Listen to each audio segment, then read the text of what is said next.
Hi guys, কেমন আছেন? আশা করি খুব ভালো আছেন। আমিও ভালো আছি।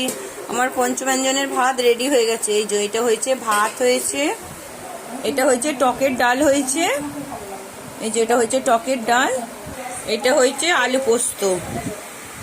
এটা শুধু আলু পোস্ত হয়েছে, শুধু আলু দিয়ে পোস্ত হয়েছে, এটা আলু পোস্ত।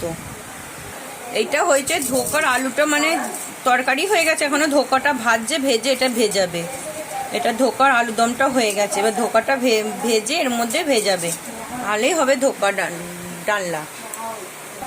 এইটা হয়েছে চাটনি, এই যে এটা চাটনি হয়েছে, আনারসের চাটনি হয়েছে, এটা যেটা আনারসের চাটনি হয়েছে।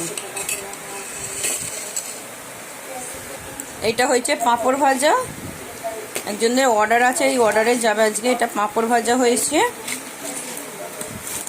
আর এটা হয়েছে আলুর চিপস, মানে আলুর ঝুড়ি, আলু করে ঝুড়ো ঝুড়ো করে কেটে এটা আলুর ঝুড়ি হয়েছে, আলু ঝুড়ি ভাজা হয়েছে। এটা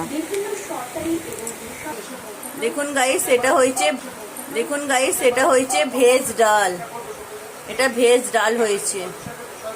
এই যে ধোকাটা এইভাবে কাটা কাটা হবে, এই যে এইভাবে কাটছে, এই যে ধোকাটা এইভাবে কাটছে, এবার তেলে ভাজা হবে। এই যে এইভাবে কাটছে, এই যে তেলে ছাড়া হচ্ছে, এইভাবে তেলে ছাড়ছে, না তেলে ভাজা হবে। এইটা এই যে ভাজা হবে। ধোকাটাকে এইভাবে এবার উল্টে দিচ্ছি, তখন তেলে ছাড়লো, এই উল্টে দিচ্ছে এইভাবে, এই যে এইভাবে উল্টে দিলাম, এইভাবে ভাজা হচ্ছে। এই যেটা পুরো ফাইনালি রেডি হয়ে গেছে। এই যে এবার ওই আলুর দম যেটা করেছে ওর মধ্যে এবার ছাড়বে। দেখুন পুরো রেডি হয়ে গেছে। এটা পুরো রেডি হয়ে গেছে।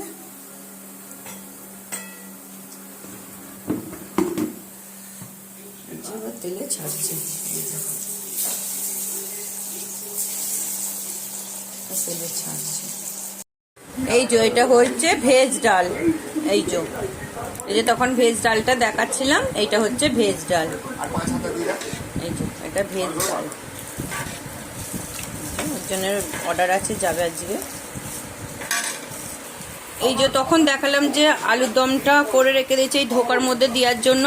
এই যে এই ধোকাটা এরকম ভাবে ভেজে নিচ্ছি, নিয়ে তারপর উপর থেকে এই গ্রেভি দিয়ে দিচ্ছি আর আলু দিয়ে দিচ্ছি, কারণ নাহলে ধোকাটা ওর মধ্যে দিয়ে ফোটালে পুরো ভেঙে যাবে, গুঁড়ো গুঁড়ো মতন হয়ে যাবে, যার জন্য এরকম ভাবে করে দেওয়া হচ্ছে। এই যে এবার গ্রেভিটা দেব, এই যে এইভাবে গ্রেভিটা দেওয়া হবে।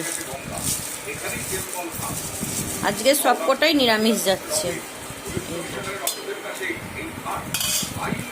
এই যে এটা হচ্ছে করলা ভাজা, দুজনের যাবে, অর্ডার এসছে করলা ভাজা, ওর জন্য করলা ভাজা হয়েছে দুজনের জন্য। চলুন guys, like share comment and subscribe করবেন। আপনারা কেউ সাবস্ক্রাইব করছেন না, আপনারা সাবস্ক্রাইব করলে তাহলে তো ভালো ভালো ভিডিও বানাতে আরও ইচ্ছে করবে। চলুন বন্ধু, টাটা।